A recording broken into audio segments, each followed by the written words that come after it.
Dear students, welcome back to another episode of Adverb Clause. This time हम adverb clause of time बनाने के बारे में याद करते हैं।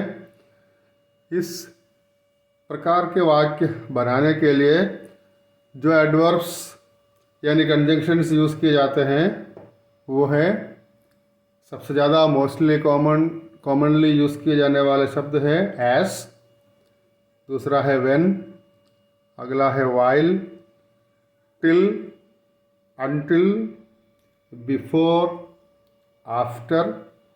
ये सभी शब्द mostly fill in the blanks type के यूसेज के हिसाब से प्रश्न परीक्षा में पूछे जाते हैं और हम हमारी आवश्यकता के हिसाब से हम कोई किसी सिचुएशन के आधार पर सेंटेंस बनाकर बोलना चाहते हैं तो हमें इन एडवर्ब्स का यूज़ करना चाहिए।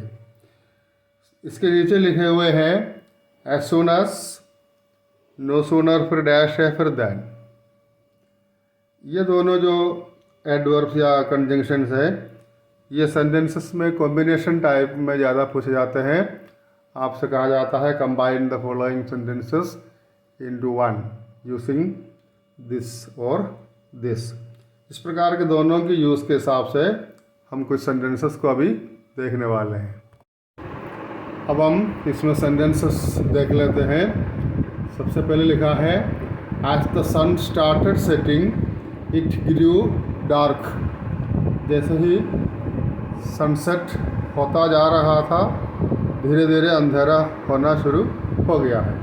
अब यहाँ पर एस का मतलब व्हेन के हिसाब से हम मान के हिंदी में हम इसको समझ सकते हैं जब। दूसरा वाक्य देखिए, when he came back he was tired.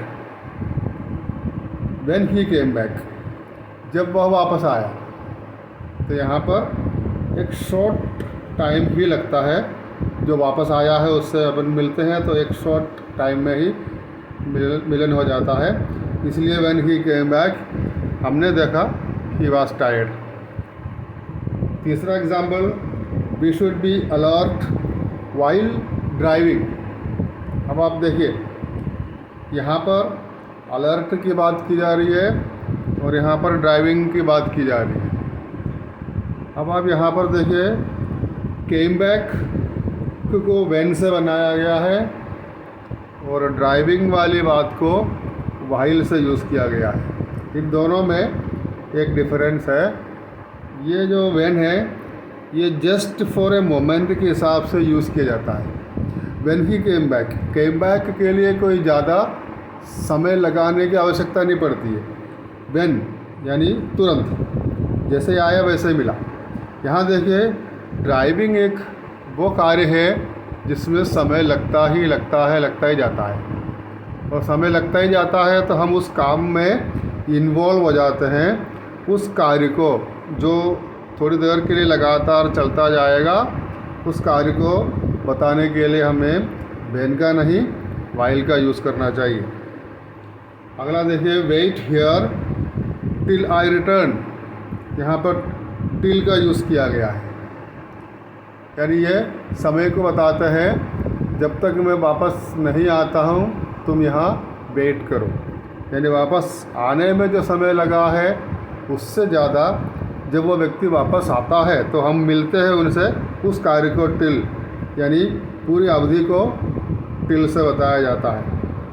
Don't go away until I ask. Until, जब तक मैं नहीं बोलूँ तब तक यहाँ से न जाए, यानी एक समय है जब तक मेरे मुंह से जाने का ऑर्डर मिलेगा तब तक के लिए हम अंटिल का यूज़ करते हैं। तो इस प्रकार के क्लोज बनाने के लिए किसी समय हमें एस का यूज़, किसी समय हमें व्हेन का यूज़, कभी कभार हमें वाइल का यूज़, कभी हम समय से रिलेटेड टिल या अंटिल शब्द का प्रयोग करें। टिल भी समय को बताते हैं, अंटिल भी समय को बताते हैं। इन दोनों में कोई ज़्यादा डिफरेंस नहीं है, लेकिन कुछ सेंटेंसेस में टिल का यूज़ किया जाता है और कुछ सेंटेंसेस में अंटिल का प्रयोग किया जाता है। Let us see some more examples. Sentence number 6. She had left home before I came. यहाँ पे एडवर्ब यूज़ किया गया है बिफोर आई केम, यानी ये बाद में हुआ, और लेफ्ट होम पहले हुआ। इस कारण से टेंस संबंधी एक नियम है कि यदि दो टेंस पास्ट में जो दो टेंस है वो एक साथ यूज़ किए जाते हैं तो आपको जो काम पहले हो चुका है उसको पास्ट परफेक्ट में यूज़ करना चाहिए, और वह काम जो रिसेंटली हुआ है, जो अभी अभी हुआ है, उसको पास्ट सिंबल में यूज़ करना चाहिए। तो ये दोनों स्थिति को जोड़ने के लिए बिफोर का यूज़ किया गया है। 7 नंबर सेंटेंस देखिए। He came after the show was over. He came after the show was over, यहाँ पर जो एडवर्ब ऑफ टाइम जो यूज़ किया गया है वो है आफ्टर। और number 8, as soon as it started raining we went inside the house. अब आप देखिए यहाँ पर शब्दों की संख्या बढ़ गई है, लेकिन ये तीनों मिलकर के एक शब्द के रूप में, एक ग्रुप के रूप में यूज़ किया जाता है। As soon as it started raining, और उस पार्ट को सेकंड पार्ट से कॉमा के माध्यम से अलग किया जाता है।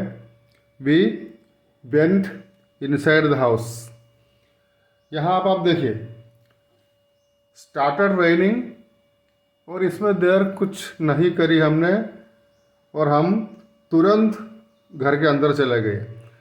As soon as it started raining, अब हम चाहे तो इस सेंटेंस को when it started raining we went inside the house भी कह सकते हैं, लेकिन ये स्थिति के ऊपर है कि आप उसको एज सुन एज के बताना चाहते हैं कि व्हेन से बताना चाहते हैं कि एस से बताना चाहते हैं। एग्ज़ाम में जो वर्ड आपको दिए जाएंगे उससे आपको उसको कंबाइन करना है। अब आप देखिए इस सेंटेंस नंबर 9 में जो एडवर्ब्स यूज़ किए गए हैं वो है नो सूनर और बाद में देन। इन दोनों के माध्यम से एक सेंटेंस अभी हमारे सामने है, और वो वही सेंटेंस जो 8 नंबर पे लिखे हुए हैं उसी को नो सूनर के माध्यम से 9 नंबर पे बताया गया है। अब आप देखें यहाँ पर जैसे बारिश स्टार्ट हुई वैसे ही, यानी देर नहीं की हमने, वैसे ही हम घर के अंदर चले गए। यहाँ पर भी वही उसी बात को हम बता रहे हैं नो सूनर के माध्यम से, यानी हम कोई देर नहीं करी, इसमें भी नो सूनर। अब इसमें एक जो नया शब्द जो प्रवेश हुआ है उसको आप देखिए, एक परिवर्तन इसमें हुआ है।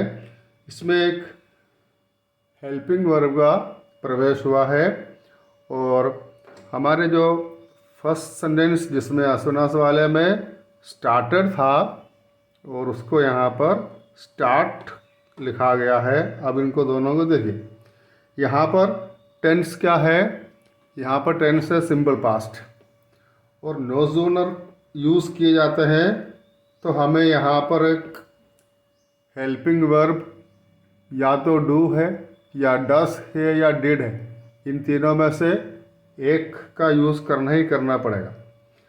वो ऐसा क्यों है?